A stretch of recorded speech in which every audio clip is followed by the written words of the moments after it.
Ben, what are some of the best practices that you would suggest for an agent who's getting out to working open houses, looking to try to take some leads away from that? Like, what are some of the top things that they should be focused on with that open house?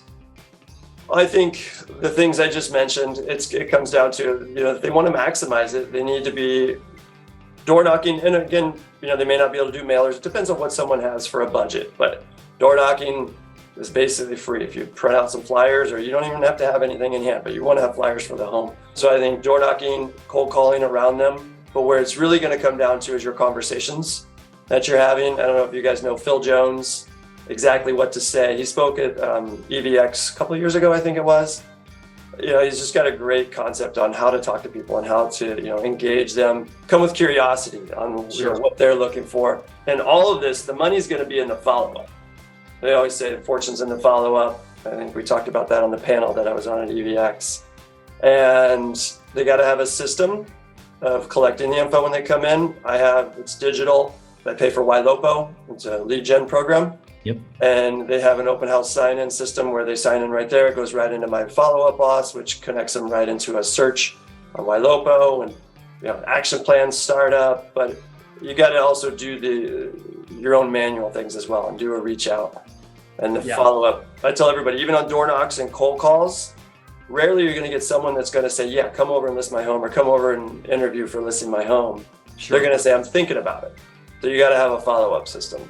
Yeah, I think that a couple of things that I've found that are really important is there's three things with the open house, and obviously it's all the prep stuff, all those things, but words matter, right? And like, I'll always say when someone comes in, and I know people have heard me say this over and over and over again, but I did not have the most genius scripts in the world, okay? But I used the same thing every time because I knew the reactions I was going to get out of the things I was saying. So I would say, right when they come in, so how did you hear about the open house?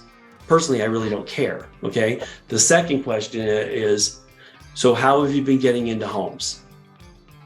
And they'll say, well, what do you mean? And I say, well, if you see a home that you really like, how are you getting inside of that home?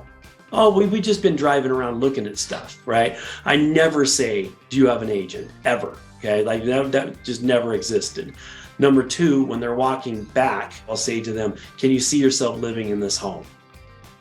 Now, I don't care if they can or if they can't, okay? I just want to open up the conversation to ask more questions so that I can get to know what they want more, right? I'm trying to dig deeper. But the main reason is, and I think Ben, I closed 1.25 transactions per open house I held when I was in production. Okay. Yeah. So what I did was I only believed in getting the one. If I found somebody that did not have representation, that was the only one I cared about in that open house at that moment. And I was going to spend every bit of my attention on that one.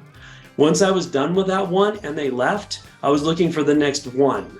I was never looking like I'm going to get 10 great leads out of this open house. I wanted to get, if I get one solid lead with somebody who didn't have representation, that would actually know who I am and pick up my call on Monday, that's a win. Yeah, I'm the same way. And that's any of my coaching clients or advisors that watch this, they're gonna think I told you to say that, because I'm the same way. I said, you gotta go, you gotta have expectations going into anything, a phone call, an open house, a door knock. If you're just looking to talk to people, that's all you're gonna get. If you're looking to make contacts or get contact information, that's all you're gonna get. But I tell everybody, you need to go into that open house with a goal of one appointment.